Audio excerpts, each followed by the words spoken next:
2026లో BTech ECE select చేసుకోవాలనుకునే students అసలు ఎలా college select చేసుకోవాలి, ఏ పారామీటర్స్ బేస్ చేసుకుని కాలేజ్ సెలెక్ట్ చేసుకోవాలనే కన్ఫ్యూజన్ ఉంటుంది. ఈ వీడియోలో ఈసీఈ బ్రాంచ్ సెలెక్ట్ చేసుకునే ముందు గమనించాల్సినటువంటి 10 కీ పారామీటర్స్ ని డిస్కస్ చేద్దాం. ఫస్ట్ ఈసీఈ బ్రాంచ్ సెలెక్ట్ చేసినప్పుడు అసలు ఈసీఈ కోర్ ఫౌండేషన్ చెప్పే ఫ్యాకల్టీ ఎలా ఉన్నారు, కోర్ ఫౌండేషన్ ని సపోర్ట్ చేసేటటువంటి ల్యాబ్ ఉందా లేదా అనేది చూసుకోవాలి. అంటే ఈసీఈ కోర్ ఫౌండేషన్ ఏమొస్తుంది మనకి, అనలాగ్ అండ్ డిజిటల్ ఎలక్ట్రానిక్స్ కానీ, లేదా సిగ్నల్స్ అండ్ సిస్టమ్స్ కానీ, కమ్యూనికేషన్ సిస్టమ్స్ కానీ, ఈవెన్ మైక్రో ఎలక్ట్రానిక్స్ కానీ. సో ఈ బేస్ స్ట్రాంగ్ ఉంటేనే రేపు మనం విఎల్ఎస్ఐ సైడ్ వెళ్ళినా, ఐఓటీ సైడ్ వెళ్ళినా బాగుంటుంది. కాబట్టి కోర్ ఫౌండేషన్ చెప్పే ఫ్యాకల్టీ కానీ, ల్యాబ్ కానీ ఎలా ఉంది అనేది ఖచ్చితంగా పేరెంట్స్ అండ్ స్టూడెంట్స్ మీరు ఒక కాలేజ్ బీటెక్ లో ఏ కాలేజ్ ఈసీఈకి వెళ్ళాలనేటప్పుడు ఖచ్చితంగా చూడాలి. సెకండ్ పాయింట్ వచ్చేటప్పటికి సెకండ్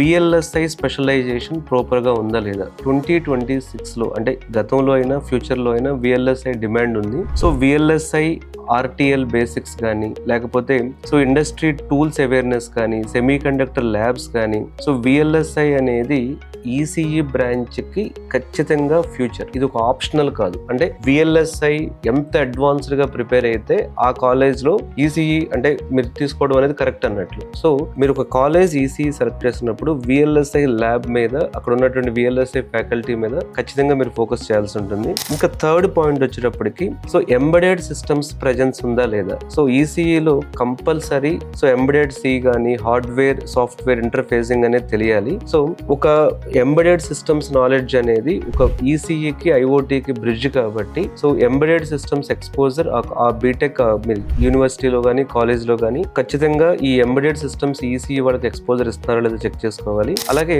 స్కిల్ ల్యాబ్ ఉండాలి. అంటే సో ఐఓటీ మాడ్యూల్ ని టీచ్ చేసేటటువంటి స్కిల్ ల్యాబ్ ఉండాలి. సో సెన్సార్స్ కానీ, లేకపోతే కమ్యూనికేషన్ ప్రోటోకాల్స్ కానీ, మినీ ఐఓటీ ప్రాజెక్ట్స్ కానీ. So ECE plus IoT exposure కూడా ఖచ్చితంగా ఫ్యూచర్ కాబట్టి అంటే ఈసీఈ బ్రాంచ్ కి విఎల్ఎస్ఐ ఉండాలి, ఈసీఈ బ్రాంచ్ కి ఎంబెడెడ్ సిస్టమ్స్ ఎక్స్పోజర్ ఉండాలి, ఈసీఈ బ్రాంచ్ కి ఐఓటీ స్కిల్ ల్యాబ్ అనేది ఉండాలి. ఉంటే వాళ్ళు ఫోకస్డ్ అంటే ఆ కాలేజ్ కానీ, ఆ యూనివర్సిటీ కానీ ఈసీఈ బ్రాంచ్ మీద ఎక్కువ ఫోకస్ ఉన్నట్లు. అలాగే ఇంకొక కీ పాయింట్ వచ్చేటప్పటికి semiconductor hardware ecosystem exposure ఉండాలి. So semiconductor awareness programs conduct చేయడం కానీ, ఇండస్ట్రీ టాక్స్ కండక్ట్ చేయడం కానీ, research culture. So ECE students కి ఎప్పుడు కూడా స్కిల్స్ ఎంత ఇంపార్టెంటో ఆ రీసెర్చ్ కల్చర్ మీ యూనివర్సిటీలో ఉండాలి. ఆ రీసెర్చ్ కల్చర్ లేకపోతే మీరు ఈ semi conductor industry side, VLSI industry side advanced అవడం కష్టం. కాబట్టి సో అక్కడ ఇండస్ట్రీ టాక్స్ జరుగుతున్నాయి. ఎందుకంటే చాలా యూనివర్సిటీల్లో ఏఐకి, సిఎస్సికి ఉన్నంత హ్యాపెనింగ్ గా ఈవెంట్స్ కానీ, రీసెర్చ్ కానీ, ఫ్యాకల్టీ కానీ, ల్యాబ్స్ కానీ ఇవ్వట్లేదు. కాబట్టి సో ఈసీఈకి వెళ్ళినప్పుడు మీ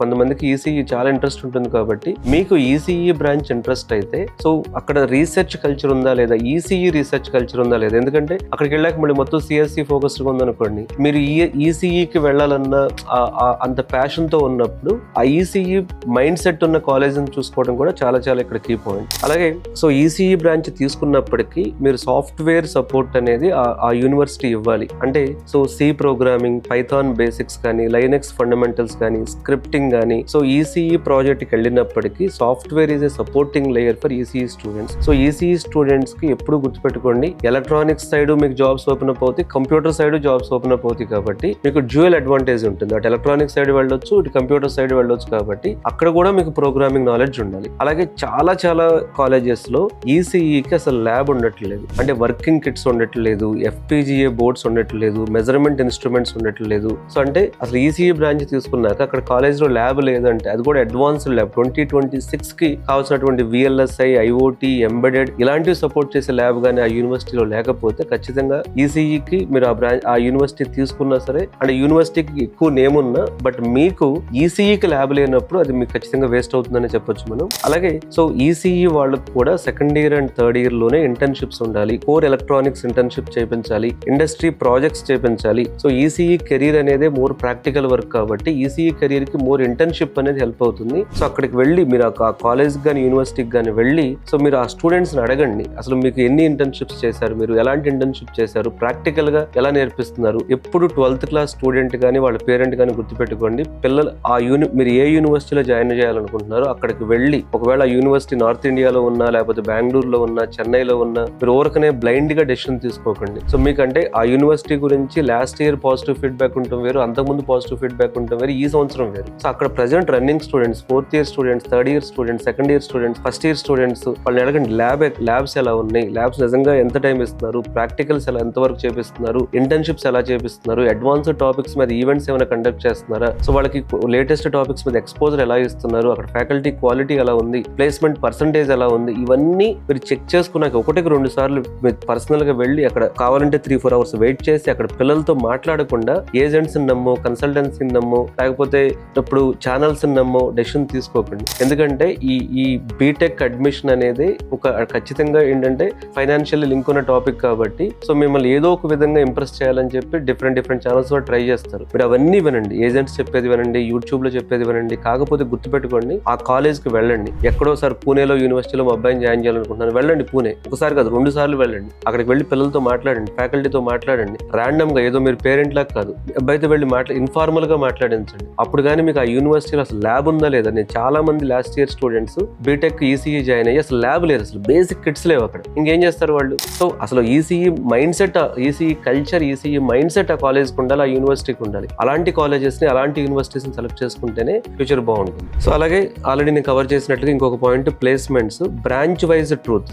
యూనివర్సిటీస్ అన్ని పెద్ద ట్రాప్ లో వేస్తాయి. ఏమేస్తాయి అంటే సో 50 lakhs ప్యాకేజ్ వచ్చింది, ఈసీఈ వాడికి ఎంత ప్యాకేజ్ వచ్చింది, 6 lakhs వచ్చిందా, 5 lakhs వచ్చిందా, 10 వచ్చిందా, ఈసీఈ బ్రాంచ్ 60 మంది ఉంటే ఎంతమంది ప్లేస్ అయ్యారు, నిజంగా ప్లేస్మెంట్ వచ్చిందా లేదా, ఇవన్నీ ఇంపార్టెంట్. సో ఏఐ బ్రాంచ్ లోనో సిఎస్సి బ్రాంచ్ లోనో ప్లేస్మెంట్ ప్యాకేజ్ వస్తాయి. ఈసీఈ బ్రాంచ్ వేసేసి మీకు బ్రోచర్ ఇచ్చేస్తే కుదరదు. మీకు ఈసీఈ స్టూడెంట్స్ కి ప్లేస్మెంట్ యావరేజ్ ఎంతమందికి ప్లేస్మెంట్ వచ్చింది, ఎంతమందికి రాలేదు. సో ఈసీఈ స్టూడెంట్స్ ని ప్లేస్ చేయాలన్న ఫోకస్ లేని కాలేజీల జోలికి వెళ్ళకండి. సో ఫైనల్ గా నేను చెప్పేది ఏంటి అంటే ఈసీఈ 2026 లో, అంటే ఈసీఈ బ్రాంచ్ 2026 లో జాయిన్ అవ్వాలి అనుకుంటే మీకు ఖచ్చితంగా విఎల్ఎస్ఐ కానీ, డెప్త్ నాలెడ్జ్, ఎంబెడెడ్ కానీ, ఐఓటీ అప్లికేషన్ లేయర్ కానీ, సాఫ్ట్వేర్ కానీ, ఇవన్నీ వస్తేనే, అంటే ECE plus computer programming knowledge plus VLSI plus IoT ఇవన్నీ కలిపి దీనిలో ఇండస్ట్రీ ఎక్స్పీరియన్స్ గా మీకు ఒక రీసెర్చ్ ప్రాక్టికల్ ఓరియంటెడ్ లో చేయగలిగితే ఈసీఈకి మీకు ఫ్యూచర్ చాలా బాగుంటుంది. అంటే సో చాలా మంది అనుకుంటారు సిఎస్సికి వెళ్ళాలా, ఇది ఎప్పటికి ఉండే కన్ఫ్యూజన్. కాకపోతే మీకు మీ మైండ్ సెట్, మళ్ళీ చెప్తున్నాను, మీ కోర్ ఎలక్ట్రానిక్స్ మీద, విఎల్ఎస్ఐ మీద, ఎంబెడెడ్ మీద, ఐఓటీ మీద, ప్లస్ వీటికి సాఫ్ట్వేర్ ఇంటిగ్రేషన్స్ మీద, ప్రోగ్రామింగ్ ఇంటిగ్రేషన్స్ మీద, అండ్ వీటి మీద రీసెర్చ్ చేయాలి, కొత్త ప్రొడక్ట్స్ బిల్డ్ చేయాలి, ఎలక్ట్రానిక్స్ లో టాప్ లెవెల్ కెరీర్ కి వెళ్ళాలి, వరల్డ్ బెస్ట్ ఎలక్ట్రానిక్స్ కంపెనీస్ లో పనిచేయాలని ఇంట్రెస్ట్ ఉంటే ఈసీఈకి రైట్ ప్రాక్టికల్ నాలెడ్జ్ ఇచ్చేటటువంటి యూనివర్సిటీని మీరు సెలెక్ట్ చేసుకుంటే ఈసీఈలో కూడా సెమీ కండక్టర్ ఇండస్ట్రీ గ్రోత్ ఉంది కాబట్టి ఈసీఈలో కూడా మీకు మంచి ఫ్యూచర్ ఉండే ఛాన్స్ ఉంది. సో మీలో ఎవరికైనా బీటెక్ 2026 లో ఏ యూనివర్సిటీలో ఈసీఈ బాగుంటుంది, అసలు ఈసీఈ కెరీర్ ఎలా ప్లాన్ చేసుకోవాలని కన్ఫ్యూజన్ ఉంటే కెరీర్ గైడెన్స్ విత్ రమణ ఛానల్లో ఉన్న నెంబర్ కి కాల్ చేసి నా అపాయింట్మెంట్ తీసుకుని డిస్కస్ చేయొచ్చు. సో 12th క్లాస్ స్టూడెంట్స్ మీరు మీ పేరెంట్స్ తో మీ ఎగ్జామ్స్ అయిపోయిన తర్వాత అయినా లేకపోతే మీకు హాలిడేస్ ఉన్నప్పుడు వచ్చి కలిసి సో ఈసీఈ సైడ్ ఎలాంటి బ్రాంచ్, ఎలాంటి ఆప్షన్స్ ఉన్నాయి, అసలు ఈసీఈ సైడ్ వెళితే ఏమవుతుంది, ఏఐ సైడ్ వెళ్తే ఏమవుతుంది, సిఎస్సి సైడ్ వెళ్తే ఏమవుతుంది అనేటువంటి మీ డౌట్స్ కి క్లారిఫికేషన్ తీసుకోవచ్చు.